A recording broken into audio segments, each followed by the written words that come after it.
The Man Who Laughs was written by Victor Hugo in 1869. It takes place in England in the 1700s, and it is the story of Gwynplaine.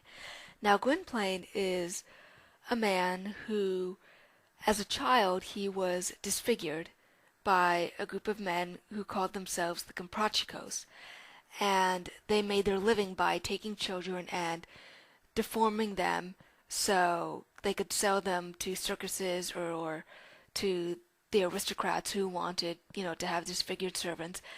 And Gwynplaine was disfigured in such a way that his mouth was carved into a smile, so it looks like he's always grinning. And that type of disfigurement actually was historically practiced. It was called a Glasgow smile because the method of that torture originated in Glasgow, Scotland. And Gwynplaine is the son of a nobleman named Lord Clancharlie, who fell out of favor with King James II for basically he supported the poor even though he was an aristocrat. And obviously the aristocracy didn't like that, so Lord Clancharlie ended up eventually being executed. And Gwynplaine was taken by the Comprachicos when he was a very young child, so he wouldn't have remembered his father or the fact that he was a nobleman. And they disfigured him and left him in a snowstorm to die. And Gwynplaine was about 10 years old at that time, by the time he was left in the blizzard. And as he was traveling, he finds a woman who's frozen to death, and the woman is holding her infant girl with her, and the little baby girl is still alive. So Gwynplaine takes her with him, and they find shelter with a peddler named Ursus. Ursus raises them as his own children, and they grow up performing in carnivals where Gwynplaine works as a clown, showing off his disfigured smile. And the little baby girl, Ursus named Dea, which is Latin for goddess. And Dea is blind. She was born blind. And so she and Gwynplaine, they grow up together, and they fall in love. But of course, Gwynplaine feels like he can't open up to her and admit his feelings for her because he thinks she can't see my face. It's not really fair to her that I even love her, let alone, admit that I love her.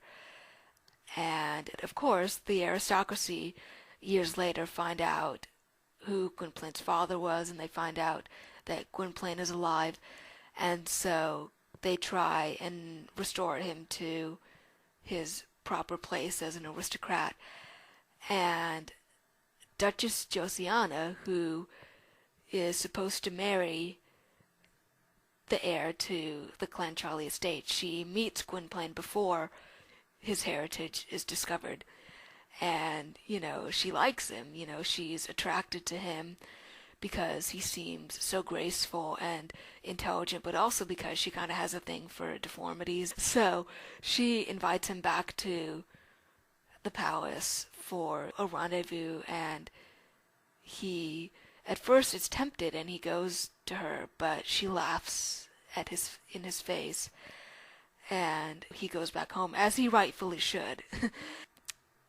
So, yeah, Gwynplaine, he's brought to the palace after his heritage is discovered, and he, for a while, is swept away by the life of the aristocrats, and not necessarily in a materialistic way, but he thinks, hey, if I'm in this position of power, I can help all the people who I've seen in my travels, all the beggars, all the people who are just down on their luck, or who stay down on their luck because the aristocrats basically take everything for themselves. And he makes a speech about that in the House of Lords, and that really becomes kind of almost like a circus, even more so than the stage that he used to perform on, because the aristocrats just think it's absurd, and they laugh at him for it. And so Gwynplaine eventually renounces his aristocratic titles and returns to Ursus and Dea, and they were banished from England. The aristocrats came along and told them, you're banished from England, and oh, by the way, Gwynplaine's dead, so they wouldn't go looking for him. But Gwynplaine finds them, and they're sailing away, off to new lands on the ship. and Dea unexpectedly dies. She's always been frail of health, but she finally dies, and Gwynplaine is so distraught that he jumps over the ship and drowns himself to join her in death. And that's basically the story of The Man Who Laughs. And I was introduced to the story through a friend of mine named Anton, who lives in Sweden, because we met through our mutual love of stories like The Hunchback of Notre Dame and The Phantom of the Opera. And Anton had known about The Man Who Laughs since he was a kid. And he told me, well, if you love stories like Hunchback and Phantom, you're going to love this. And so I first saw the silent movie with Conrad Veidt and Mary Philbin, and that's up on YouTube if you haven't seen that. I highly recommend it. It's a wonderful, wonderful movie. And so I saw that first, and then I went and I read the novel. And there are some differences between the novel and the movie. And the main big difference is in the novel, Josiana invites Gwynplaine to the palace, and in the novel he turns her down, but in the film he goes to her, but then, she laughs in his face and he returns home. And I incorporated that version into my play, where he is tempted at first and goes to see her, because it seems to show the contrast of his temptation more strongly than just him, seeing her and she invites him and he turns her down, because he runs into her later in the palace when he's there after the aristocrats find out about his heritage and bring him back. So I figured, well, it doesn't really make sense for him to see her and then just turn her down, only to, he's tempted later and he almost does something with her later. So it's basically a combination of the two scenes. So I took that from the silent film. And also, when the play is adapted, or when the play is finally put up on stage, I intend for it to sort of pay homage to the silent film, where the style is kind of, the German expressionist style, or, that kind of abstract, twisted style, not only because I think it looks really interesting and really neat, but also it seems to play on the idea of Gwynplaine as a clown. And what does it mean to be a clown? What does it mean to be someone in power who can speak up for peasants or people of the lower class? And politics are really nothing more than circuses or carnivals when you think about it.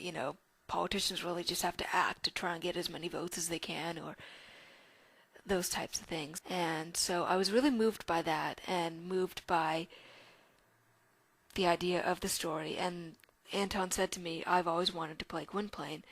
And so I said, I'll write the script for you. If no one else is, I'll do it. So I wrote the play and kind of shaped the role of Gwynplaine, not only interpreting him as I saw him, but also shaping the character and shaping the dialogue around how I thought it would best suit his acting talent. So the role of Gwynplaine was pretty much written specifically for Anton, and not only was I moved by the story and wanting to help Anton, play the part someday, but also the character of Dea really leapt out for me, because I have so much in common with her, because I myself am visually impaired, and just like Dea, who was in the snowstorm and almost died, I had my own brush with death when I was born. I was born 3 months prematurely, and the doctors gave me a less than 1% chance of survival.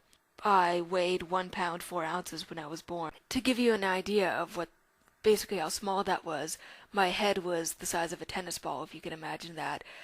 And I spent 4 months in the hospital fighting for my life, basically, until I could go home.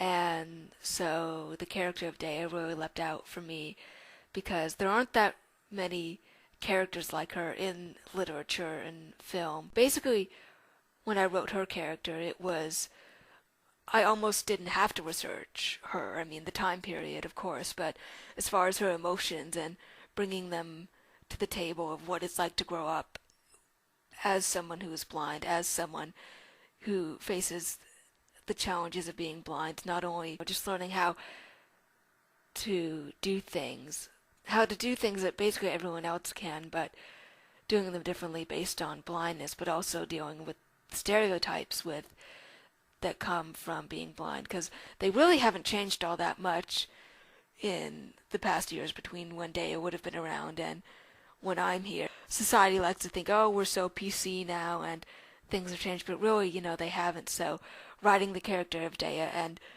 her emotions that have come through were basically pretty much my own emotions, and so it was really kind of almost therapeutic to write her character and to basically show what it was like and how I felt, and combining Victor Hugo, of course, what Victor Hugo wrote of her, and my own feelings about what it's like to grow up like her.